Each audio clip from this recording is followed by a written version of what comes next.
France on Friday recalled its ambassadors to the United States and Australia for consultations in a ferocious row over the scrapping of a submarine contract, an unprecedented step that revealed the extent of French anger against its allies. President Emmanuel Macron ordered the recalling of the envoys after Canberra ditched a deal to buy French submarines in favour of US vessels, Foreign Minister Jean-Yves Le Drian said. Le Drian said in a statement that the decision was made to immediately recall the two French ambassadors due to the exceptional seriousness of the announcements made on September 15 by Australia and the United States. The abandonment of the Ocean-class submarine project that Australia and France had been working on since 2016 constituted unacceptable behaviour among allies and partners, the minister said. US President Joe Biden announced the new Australia-US-Britain Defence Alliance on Wednesday, extending US nuclear submarine technology to Australia as well as cyber defence, applied artificial intelligence and undersea capabilities. The pact is widely seen as aimed at countering the rise of China. The move infuriated France, which lost a contract to supply conventional submarines to Australia that was worth 50 billion Australian dollars when signed in 2016. The French ambassador recalls from the United States and Australia key allies of France are unprecedented. Withdrawing envoys is a last resort diplomatic step taken when relations between feuding countries are plunged into crisis, but highly unusual between allies. Paris sees itself as a major power in the Indo-Pacific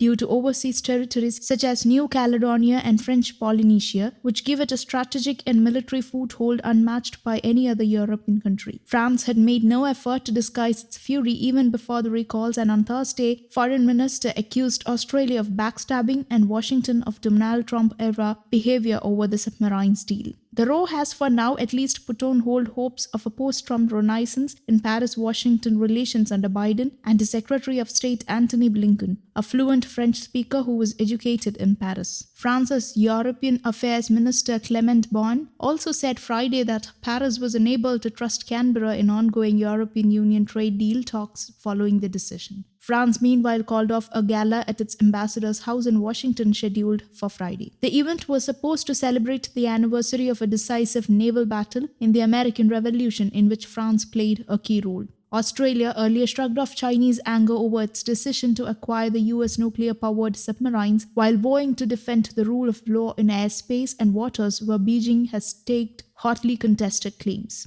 Beijing described the new alliance as an extremely irresponsible threat to regional stability, questioning Australia's commitment to nuclear non-proliferation and warning the Western allies that they risked shooting themselves in the foot. China has its own very substantial program of nuclear submarine building. Australian Prime Minister Scott Morrison argued Friday in an interview with radio station 2GB. China claims almost all of the resource-rich South China Sea, through which trillions of dollars in shipping trade passes annually, rejecting competing claims from Brunei, Malaysia, the Philippines, Taiwan, and Vietnam. Beijing has been accused of deploying a range of military hardware including anti-ship missiles and surface-to-air missiles there, and ignored a 2016 International Tribunal decision that declared its historical claim over most of the waters to be without bias. Australian Foreign Minister Marise Payne in Washington said she understood the disappointment in Paris and hoped to work with France to ensure it understands the value we place on the bilateral relationship and the work that we want to continue to do together. News Desk, Kaumudy Global.